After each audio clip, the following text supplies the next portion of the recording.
The book we'll be reading is by Malcolm Mitchell, my very favorite book in the whole wide world. Hi, my name is Henley, and this is a story about finding my very favorite book in the whole wide world. It wasn't as easy as it sounds. Reading can be hard, you know. Once upon a time, everyone thought I hated to read, but that's just not true.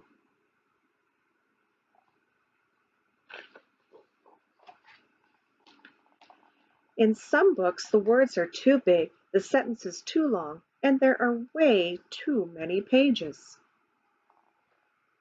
In other books, the pictures have zero to do with cool things I like or with what's inside of me. I do try, but some books are so giant, if I stood on them, I would turn into a giant.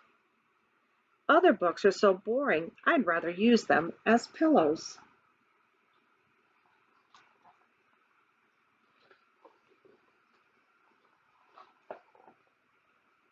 When I'm supposed to be reading homework, I'd rather play football in the backyard.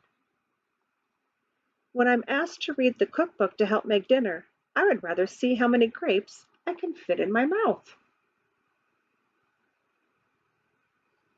Once I took a wagon full of books to the town swimming pool to find out how good they could swim.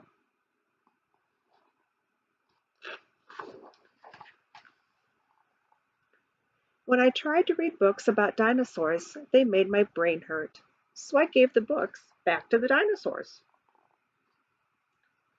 I've tried reading books about mountains, pickles, aliens, monsters, cats chasing mice, and mice chasing cats. I even found a book about cats chasing mice up a mountain while aliens eat pickles with monsters. But none of those made reading easier or more fun. But that all changed when Mrs. Joy gave the worst homework assignment ever.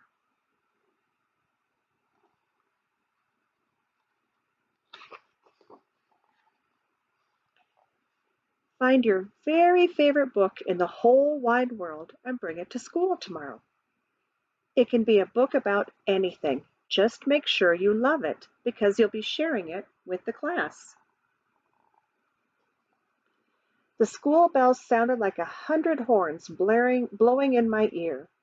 Thinking about the yucky homework assignment gave me a super headache and made my hands sweaty.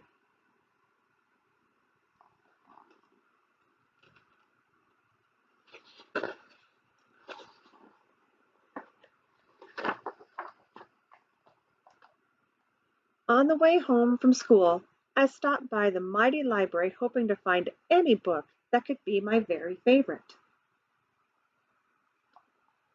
My friends went into the library ahead of me. When it comes to finding books, I'm not so fast. Inside, there was a nice man sitting behind a jumbo-sized desk. I asked him if he could help me find my very favorite book in the whole wide world.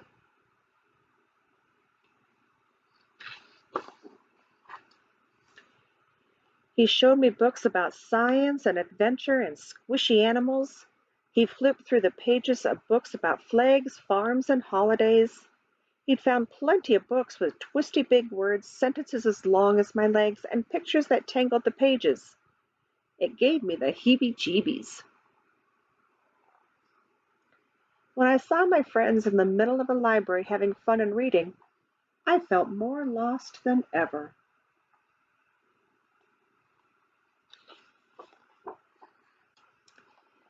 The next place I tried was Mrs. Rackley's bookshop.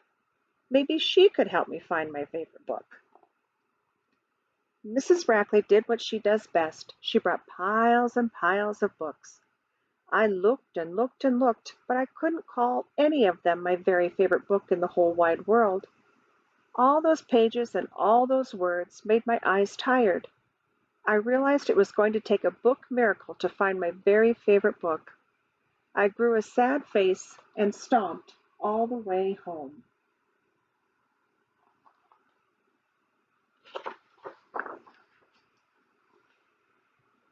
Mama was unloading the dryer and she could tell I was having a crummy day. I told her all about the worst ever homework assignment. The librarian and Mrs. Rackley tried their best to help me find a book, but it was no use. I'll never find my very favorite book in the whole wide world.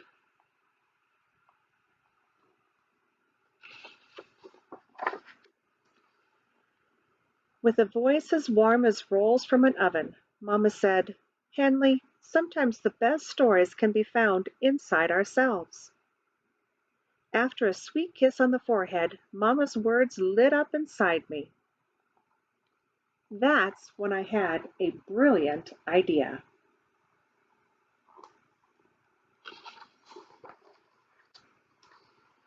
The next morning I could hardly wait for my turn to share my very favorite book in the whole wide world.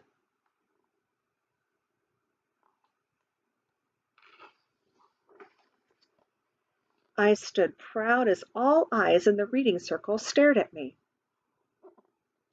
Everyone thinks I hate to read, but that's not true. Yes, some words are too big and some sentences are too long, but that's not my biggest challenge. Before today, I just hadn't found a book I wanted to read. I hadn't found the words or pictures or pages or sentences or subjects that showed me me.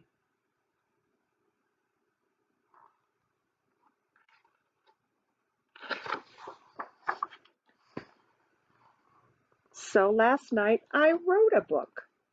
It's called My Very Favorite Book in the Whole Wide World. It's about a big, fat, bumpy journey to finding the perfect book. My book has words and pictures and pages that show me me and that show you me.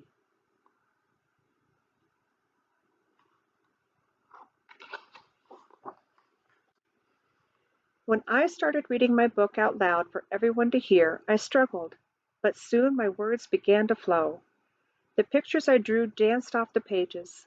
Everyone can have a very favorite book in the whole wide world, even if they have to write it. When I was done telling my story, all my classmates clapped and cheered.